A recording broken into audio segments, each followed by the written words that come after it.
the learning of a magic trick that you had real interest in because you had probably seen it or read about it, and then following that through and learning it, and then when the time came that you could do it, even maybe before you showed it to anybody, but you could do it. You could do the trick.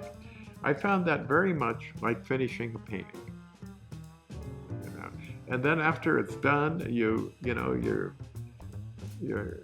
feel so great about that.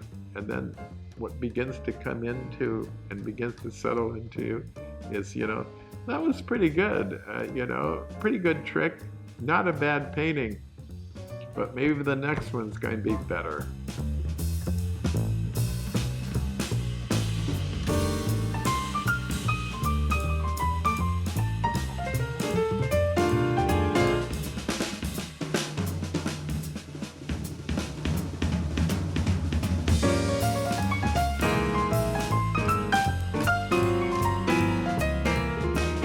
I just sort of see things kind of like, for me, kind of right or maybe not quite right.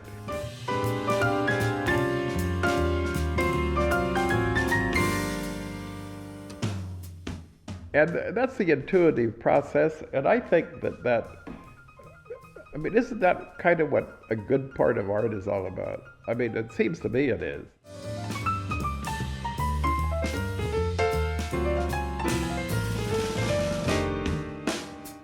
Anyway, it keeps me alert.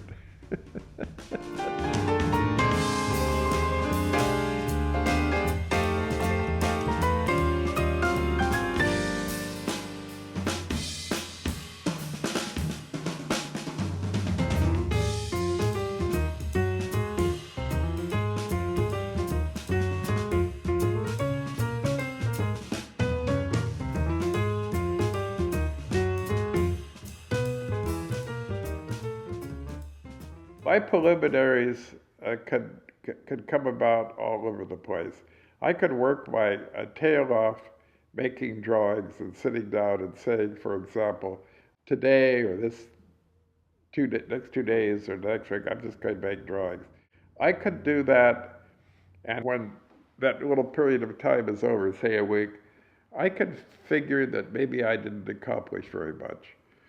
But then the next day, I may be sitting in the corner somewhere and make a drawing or made some notes, and it's very possible that I've found something that I didn't find in that whole past week that excites me. I did that just the other day, actually, with something. I wasn't trying to say, well, come on, I'm going to find something out now. I was playing.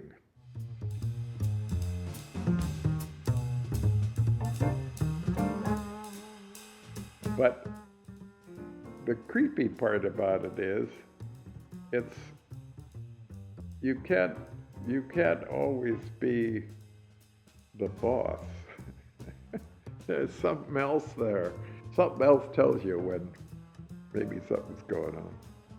And sometimes you just have to work and let the work over a period of time tell you when maybe in a sense you least expected.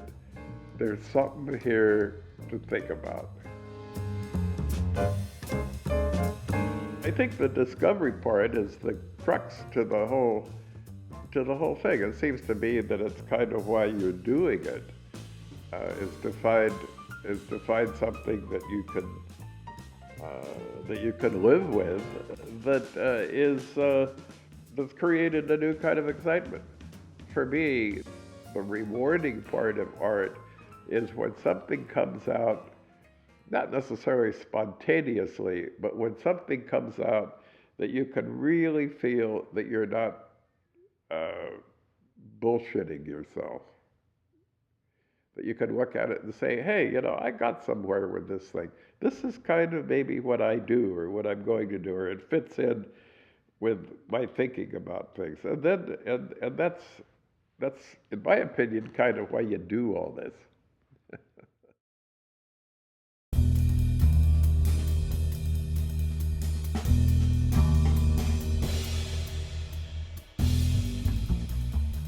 That was the '60s, early '60s, assemblagist. I had a few heroes in that area, and then about 1962, a lot of things happened to me in the sense of some work that I, frankly, at that time really hadn't had in a kind of sense, I guess I could say, the nerve to show. I had a hard-edge painting called Gherkin.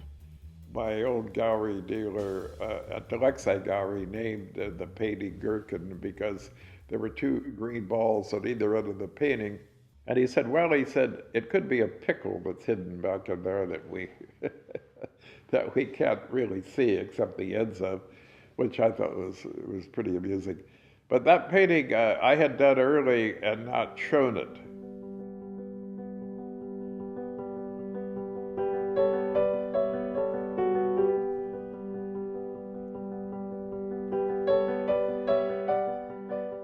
Taking my interests and somewhat my talents of graphic design and aspects of architecture, I kind of one day thought, I'm going to see what comes out if I kind of make a move here that's different from what I had been doing. When I started the art program at Claremont, we went to the Millard house that Frank Lloyd Wright did in Pasadena. It was one of the great, I don't know, it was like seeing God or something, or whatever people say about that kind of thing. We went in that house. In this living room, about halfway up to the ceiling was this wall of perforated bricks. And when I was there, the light would stream through these openings. And I thought, my God almighty, it just blew me away. And that, I'm quite sure, that's what I'm very sure about, is what many years later brought out the double-sided glass boxes.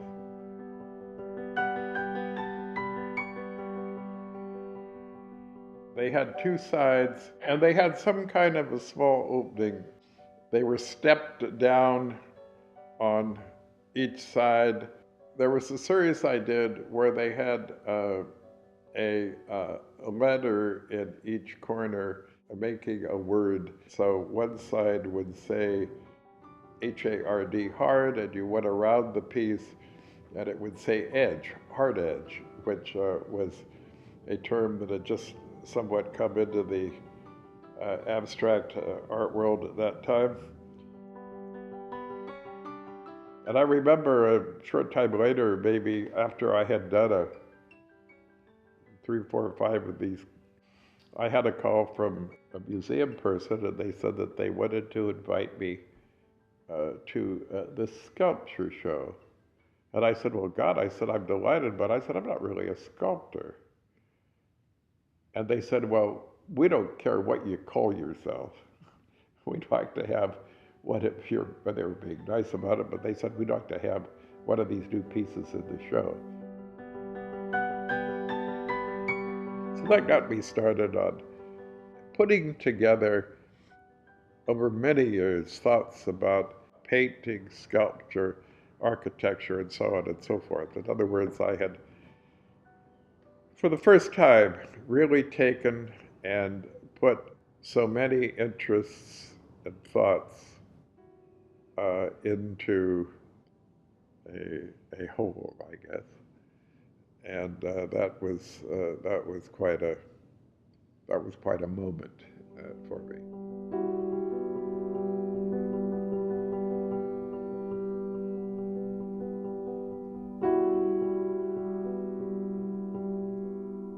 After, I don't know what, maybe after about a year, I developed a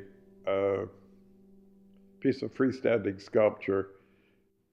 Kind of liked it, but I looked at it and I thought, what if I took this piece and just followed the form and cut it in half all the way around, so that I had the same configuration but instead of having one piece, I'd have two pieces that I could change positions on, not endlessly, but by moving them around, create an amazing amount of new configurations.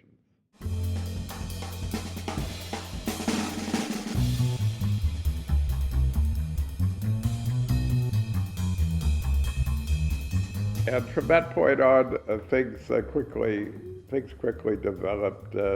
One of these typical pieces was on one of the first art form magazine covers. Art form started in San Francisco, and at least in my opinion, it did more for the arts of the West Coast than certainly any other publication had done in reference to contemporary art and artists. And John Copeland's the transplant from Great Britain into San Francisco, artist, critic, and so forth, was one of the people writing for art form at that time. He championed my work, and then shortly after that, things exploded into a world much outside of San Francisco itself, and I was invited to exhibitions in New York and Chicago and so on and so forth.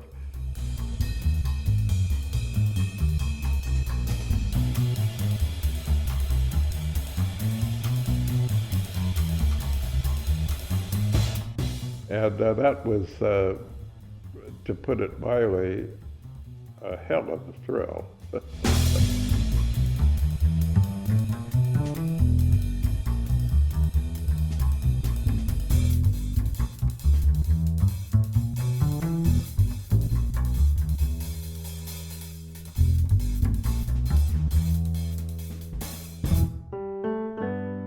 Agnes Martin, who was showing at Bob Elkan's then, had made a trip out to San Francisco. Bob Elkan said to her one day, Agnes, did you see anything on your trip? And she said, well, not very much. She said, the only thing I saw were some rather, I don't know if she said odd or interesting, but she said, I saw these small pieces by an artist, Tony DeLap, and she said, I really liked them very much, and so on and so forth. So Bob Elkan knew Jim Newman at the Deluxe Eye Gallery in San Francisco, where I was also showing.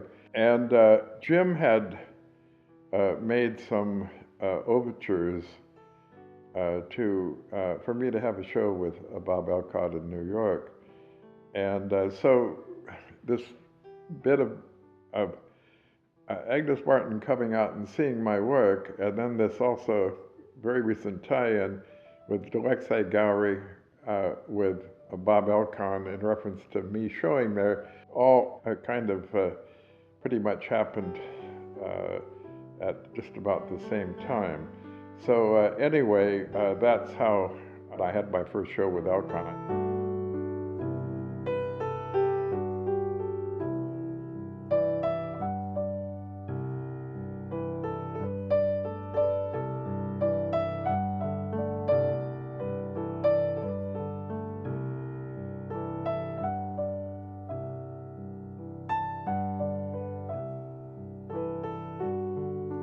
That was one of the big moments in my early life.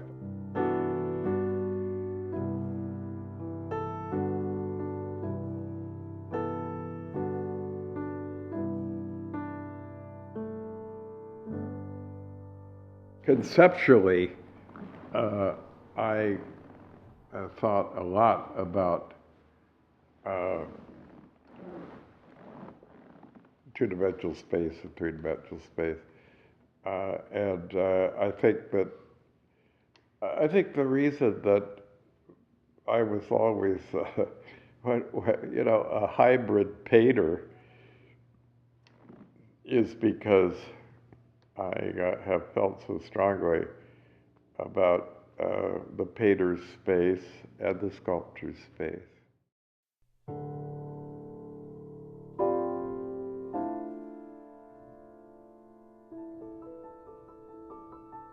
in my thinking, I wanted to find a reason, intellectually, at all. I wanted to find a reason to get back into painting. The wall, for me, is a critical factor. The painting is not something that can just be thought of by itself, because I've got to include the wall. Well, the wall is part of a building, or it's part of something you've entered. So that's architecture. And that means whatever it is I put on the wall is, in my thinking, interacting with that space. So there's been so much about the hyperbolic edge. This is the front of the painting, and you have 4 edges all the way around. What I did was I took and I twisted that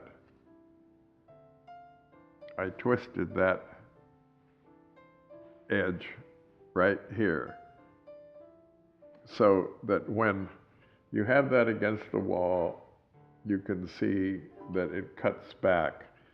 And this twisted edge right here, this twist or warped edge, is the hyperbolic, and it's created by straight edges. In other words, by straight lines.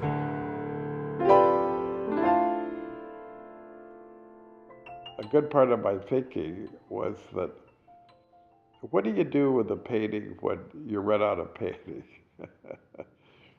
In other words, you move across the surface of a painting, you come to the edge, and I don't really want the painting to be over. I wanted to do what I have expressed my thoughts on in reference to the edge, but I also wanted to hang on to some tradition about the painting itself. And so what I imposed upon myself, and still do in a sense, I didn't want to disrupt the picture point. In other words, I didn't want anything on the picture point going in or out or whatever it is. I wanted it to be like a stretched canvas.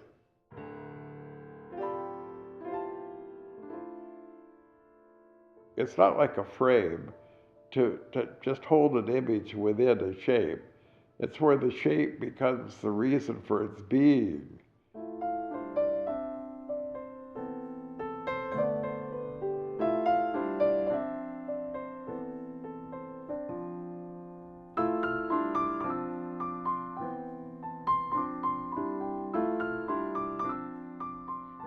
So those kind of things, the mixing of a specific space,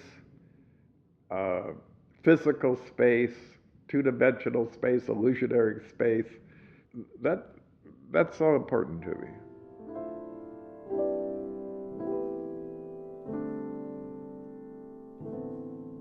And I like that really a lot. Probably also because one of the sayings in magic tricks is that you can't have magic if you don't have something to hide.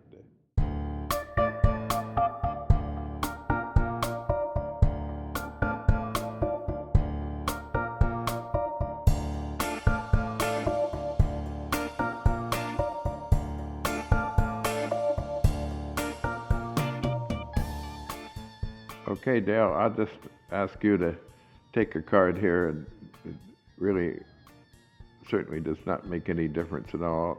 Just take a look and remember your card. That's always the hardest part of card tricks, is for the spectator to remember their card. Okay, now this trick is about acute concentration from both of us, from both the magician and from the spectator. So we're going to set the cards right here, and we're going to concentrate on your card. Let's concentrate on it with just as much of the, we're getting somewhere there. There it comes. There's your card. I think that the card you chose was the 10 of spades. You got it.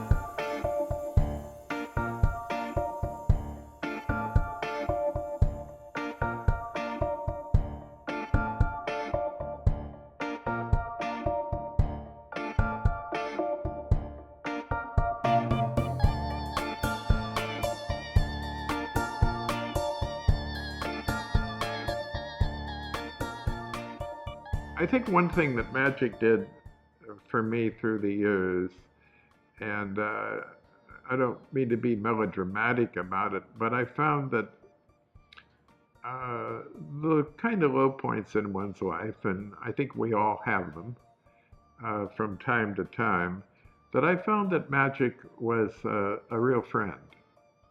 And I found that when I got in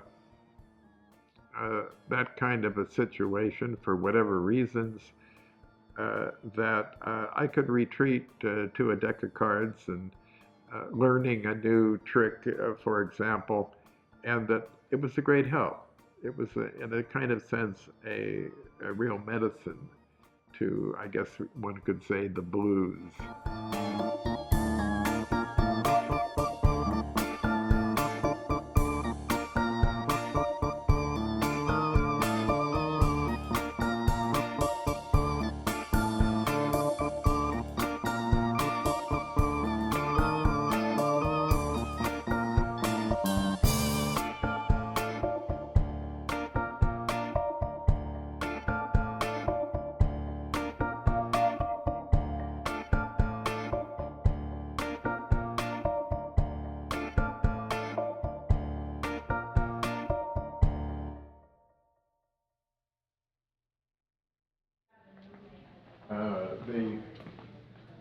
The floating lady would go right in here.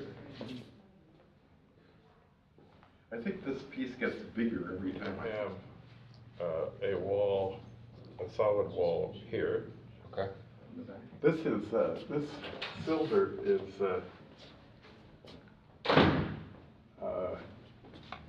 Mercedes-Benz paint.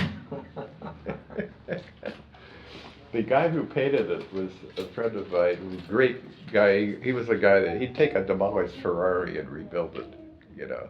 And he made these. And anyway, when he was doing them, and I mentioned the color, he said, "Look," he said, "I've got about $700 worth of Mercedes silver that I don't need." So he shot it with that, you know. For a number of years, freelance, I was designing portable exhibit design, which was something I enjoyed because for me it was very abstract. In other words, the form would be something that could be taken down and shipped and so forth. And I didn't have to, at the beginning, worry about where copy was going to go or this or that and so on. I would design the form and then worry about where the copy and all was going to go after the physical aspect of it had been designed. And that interested me quite a lot. And I did a piece of portable sculpture for the Sculpture of the 60s show. And that portable sculpture had come out of this early work that I had done in the commercial sense.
As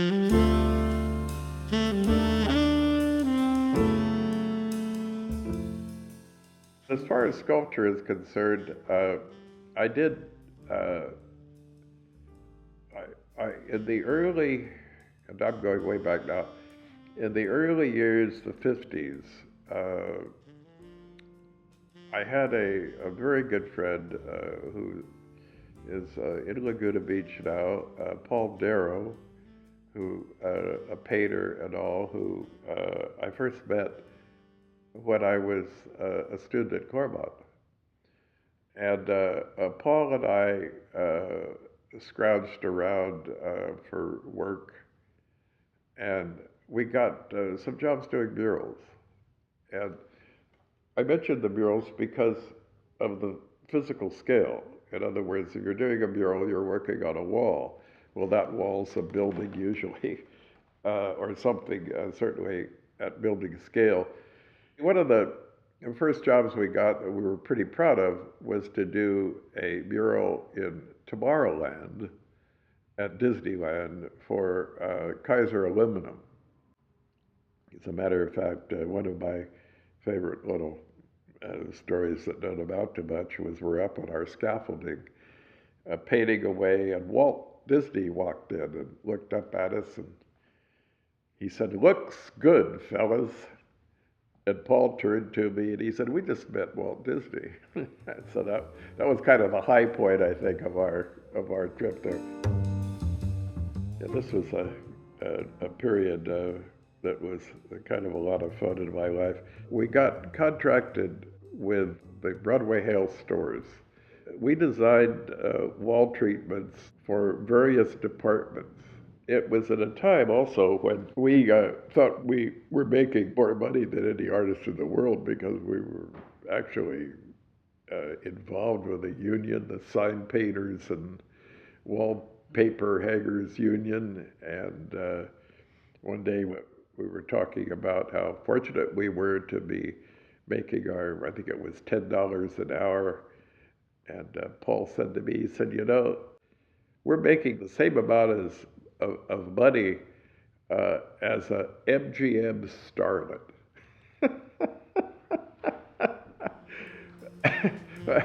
Which always struck me as being pretty funny.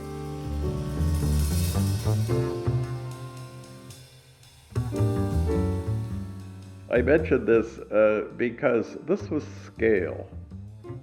And I've always been very interested in architectural scale. And one of the things I've liked about doing the occasional permanent outdoor sculpture is changing physical scale. And I guess that's the architect in me. I like getting out, thinking about a piece in reference to its surroundings. How am I hopefully going to contribute in changing this existing space where something is going? There's certainly some differences in approach and bringing forth the particular work, large or small. But I think that you're kind of sort of hoping in your mind that what you end up with is similar. In the case of the sculpture at Chapman, a piece such as that comes out of the vocabulary that I've been using on paintings and so on and so forth. And then there's that beam going across the top. That beam is a thin version of the piece like at Orange County Museum. It still is that hyperbolic twist that starts as a square on one end and twists down to a triangle on the other.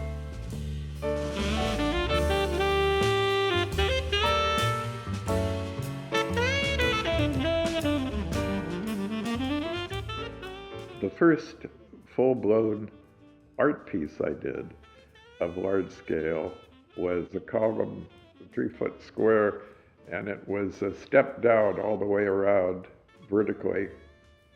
And at the top there was a reservoir to hold water, which only when it got to the top, it just ran over the edges and coated the steel as it went down. And so there was an illusion of this movement to the column itself. That was in quite a large building in San Rafael, and it was very rewarding because the design of the piece changed a major part of the interior of the building before the building went up. And I liked that. I mean, I didn't like it because I was trying to dictate anything to the architects, but I liked the fact that it had the presence to do that, you know.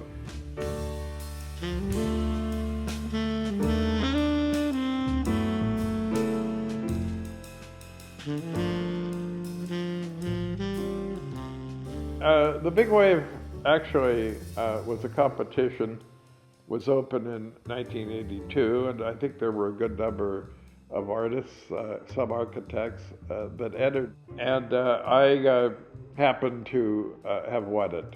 And I was pleased, of course, about that. It's right where it changes it from Los Angeles into Santa Monica. And Santa Monica goes to the water. So in thinking about all this, I thought, well, you know, what if a big wave comes in from Santa Monica and builds up and up and up and just happens to crash at about Yale Street? That big wave was my idea. I kind of think now of the big wave as being the contest. You know, create a piece for the big wave.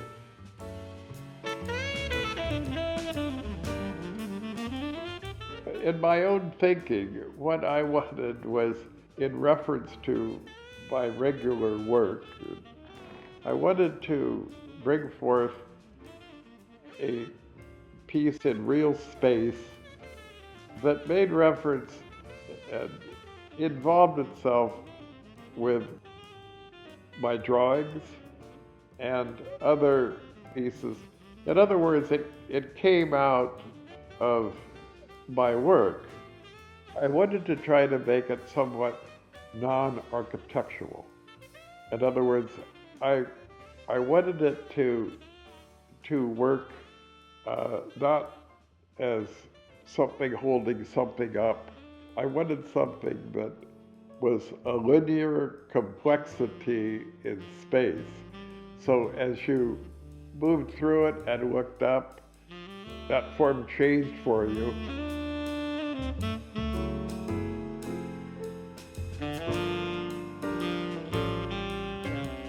So the piece did go up, and it was an all-night affair, and so there were police, and there were welders, and there were welding inspectors, and so it was an extraordinary operation, and to me quite beautiful because of the lights and the scaffolding needed, and the glow of the welders, and it was really quite an evening. And I remember Laddie Dill came by to say hello, and it was nighttime, and there was a lot going on there.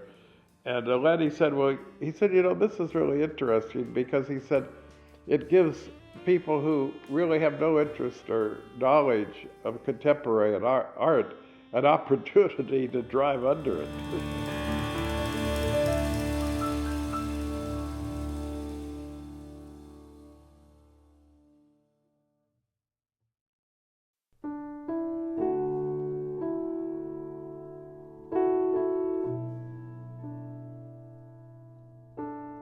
I was very ambitious in a sense that I worked hard. I'm sure that I was a probably pretty good example of a guy that wanted to show probably family and something, but I wasn't just a screw off. But I think my father was obviously a strong influence on my behavior, my family life. My father was a practicing attorney, a trial lawyer, a state senator.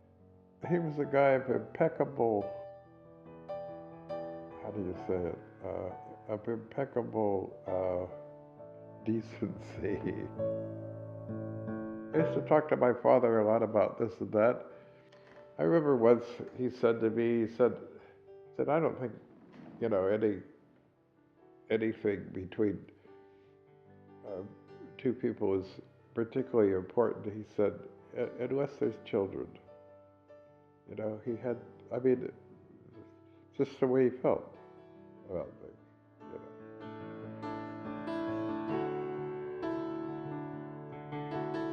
And I had a pretty good time as a single guy for a period of time, searching for what I wanted as hopefully a wife.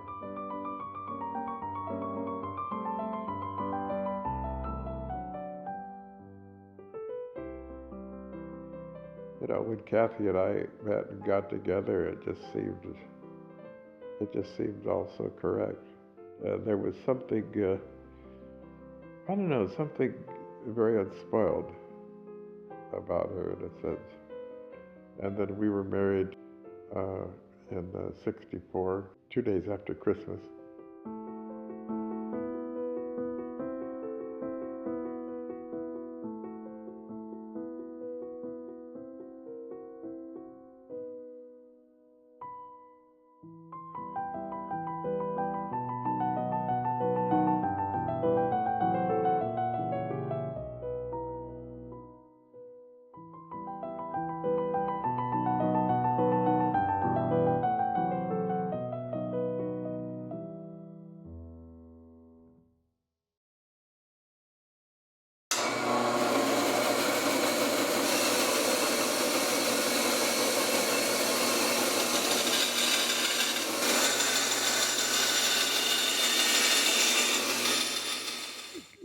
Making things and shaping things, making a surface the way you want it, sanding it down or whatever. That can all be a very sensuous kind of an involvement. Cutting shape out on a bandsaw could also be quite wonderful, actually, just the experience of doing that. So I think the love of tools, working with tools and materials. But there's a lot of things a young person makes in working with airplane models and boat models in parts that are abstract. Say you're making a wing of an airplane, that just as an object in itself can be a very beautiful thing. And so I did a lot of that sort of thing, that sort of going on. And as I think of it now, maybe almost for the first time, the parts probably were of as much interest to me as the finished product, because I just, you can just love some parts,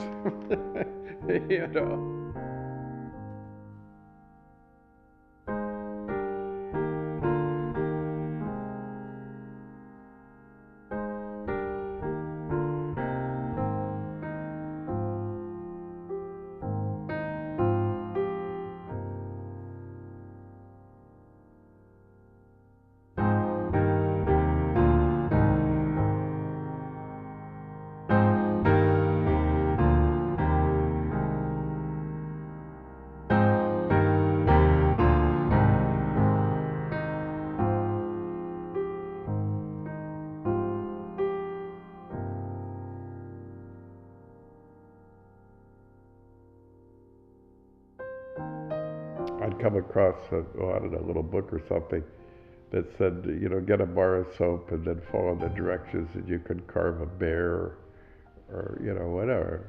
So I did that. I'd carve a bear and so on, and then I'd run out of soap and I'd go down asked my aunt for another bar of White King soap. So one day she called my mother and she said, she said, I hate to bring this up, but I can't keep Tony in White King soap, So, in other words, she was saying, for God's sakes, keep the guy away from here.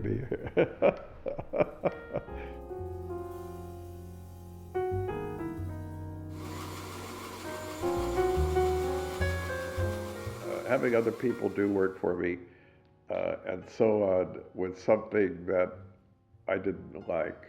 It's not that I didn't like the work they did. It was waiting, and it was so frustrating to me that I found it to the point of being upsetting.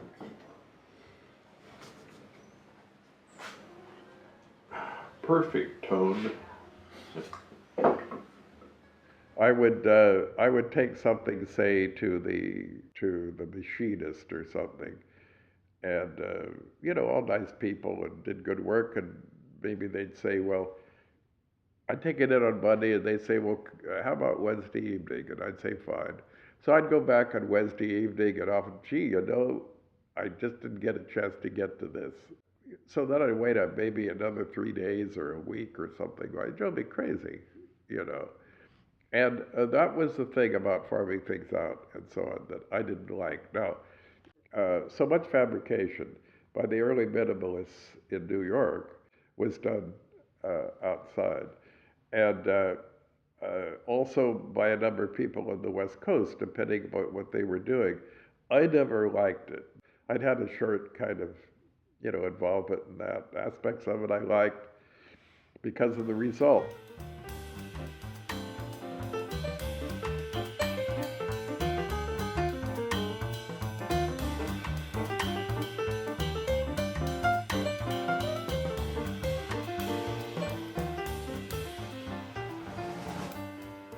One reason I went to painting, cutting wood, and covering it with canvas and all was because I could do it all myself.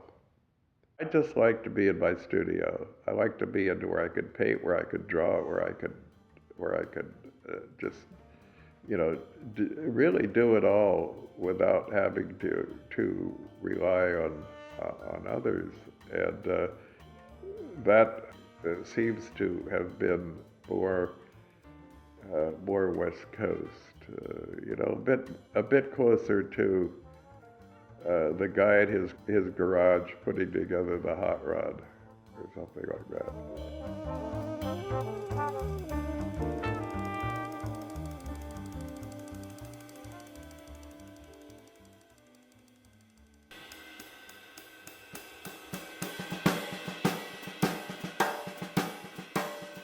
Minimalism is fine, and I understand obviously the movement and so on and so forth. I've thought about it a lot, and to try to be a bit contrary to the term, which I never particularly have felt comfortable with, I've always thought, well, I don't want to minimalize anything. What I want to do is complicate it.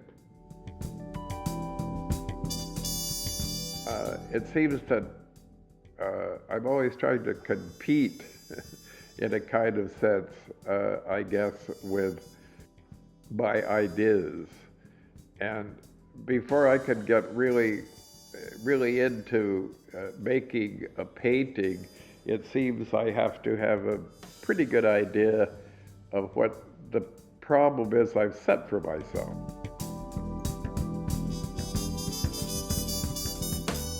Color for me, particularly in the days when I was working on one-color paintings, I say two colors because there was wood, and wood is a color, and I would leave it just natural wood as it came from the lumberyard. I never put anything on it or whatever. In other words, no preservative or oil or anything.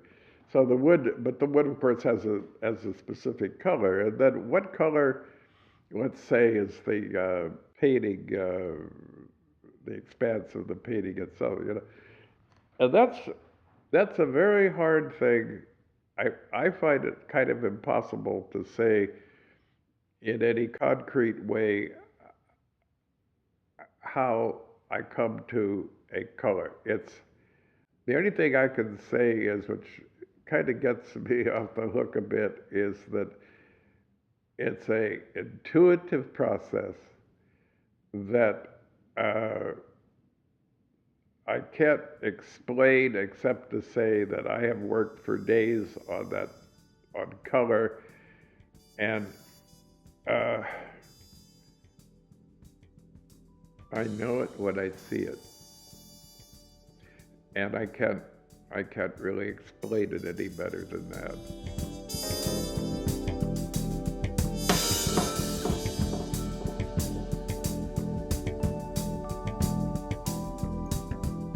You know that if there's something that's wrong in what your thoughts are as it should be, you're never going to get over that. You could kid the hell out of yourself, and you could say, well, this painting's finished and it's nice and clean looking and so on and so forth. If there's something there that doesn't work for you, it's not going to change overnight. It's not going to magically go into another configuration or something like that. It's just an unfulfilled, in kind of a sense, lousy painting. And you're not going to be able, you're not going to talk yourself into it or whatever. Walking away from a painting and saying, well, I'll go have a glass of wine or quit or go have lunch or get away from this thing, it's pretty hard to do when you know that the damn painting is a failure.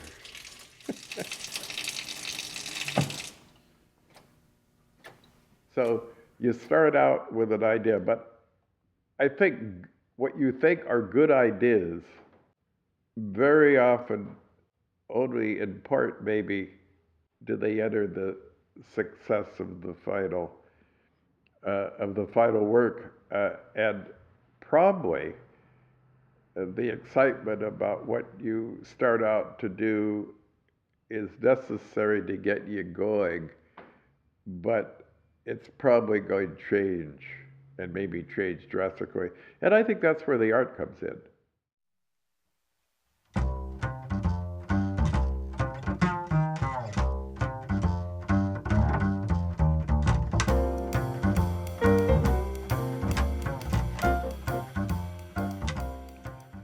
Before I ever start a painting, I have, at least in these days, I have a pretty good idea as to what that imagery is going to be. Sometimes make adjustments, but for the most part, I've got it pretty well worked out before I start. I find that for myself, if it holds up at a reasonable small scale, it's going to be okay translated into what I would think of as the finished painting.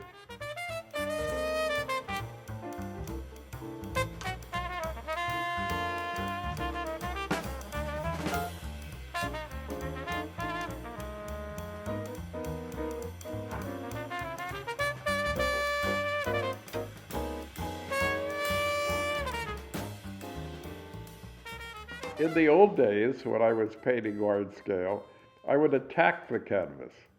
The problem for me now is to attack a canvas and then walk away from it at the end of the day can be hard on me because, for one thing, I haven't solved the problem for that particular day. It means that I'm a total mess until I get back to attacking that canvas again and getting somewhere, hopefully, to where I can walk away from the painting.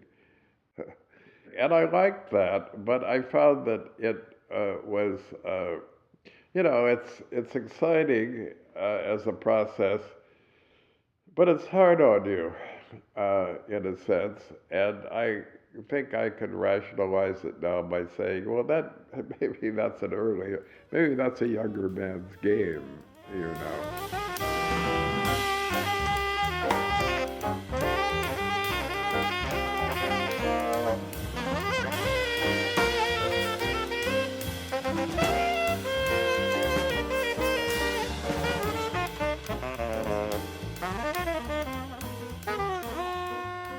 what I'm talking myself into, and maybe up to a point kidding myself at times about, is to put down in a two-dimensional format some of the thoughts and space feelings I had with real space.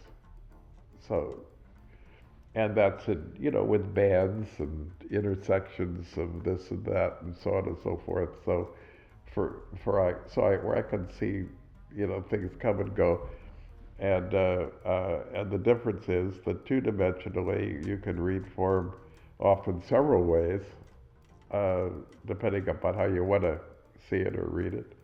Whereas with the physical set, obviously, because it's there in its stark reality, you can only see it as it is, but two-dimensionally you can see it a lot of different ways.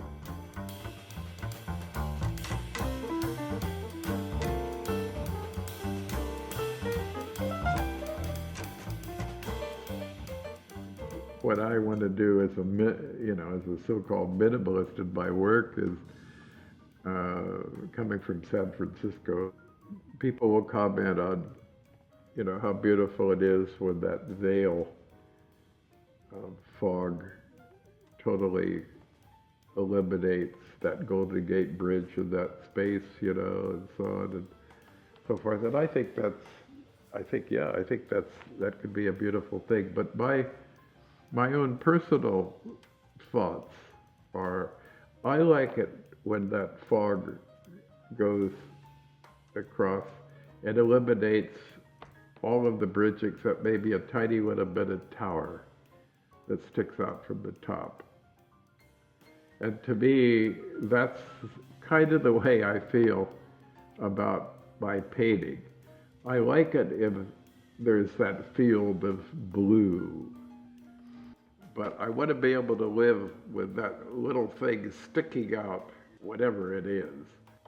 I want to be able to live with it because I find that it's a truthful bit of something that's in that painting. It should stay there.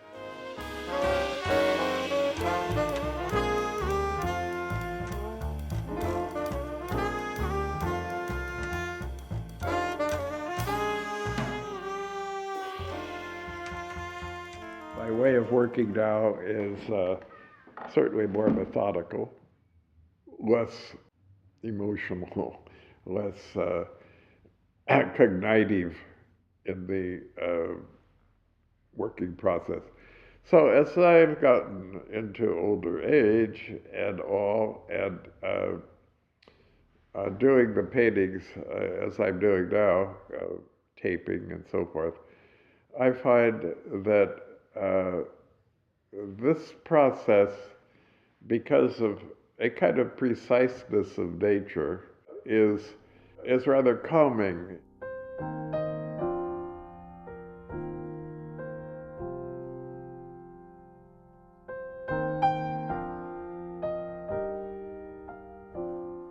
When I get into painting out off areas and so on and so forth, I'm taping areas that are not at the moment being painted, and when I finish the painted area, I often will remove tape and then put it down someplace to block off what I've already done and so on. And what I've found in doing this is that when I get to the point, when I pull the tape and so on and so forth, there's an exhilaration in what I'm going to see. And it's not like I don't know what I'm going to see, but I'm going to see it for real in a way that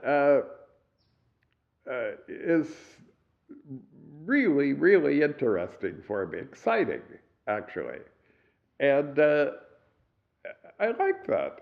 I mean, it's that I'm getting a kick out of kind of what I know I'm doing, but I haven't seen it yet. And that's really exciting. And that's an excitement that I never get over. I never get over it.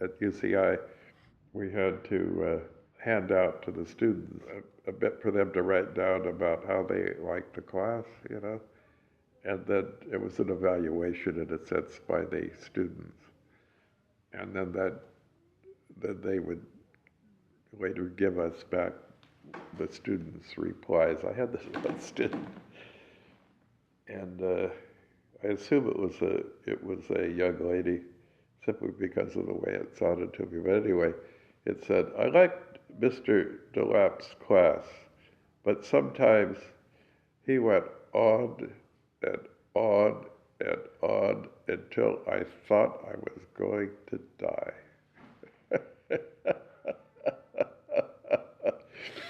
That was my all-time favorite. Until I thought I was going to die. God, I love that.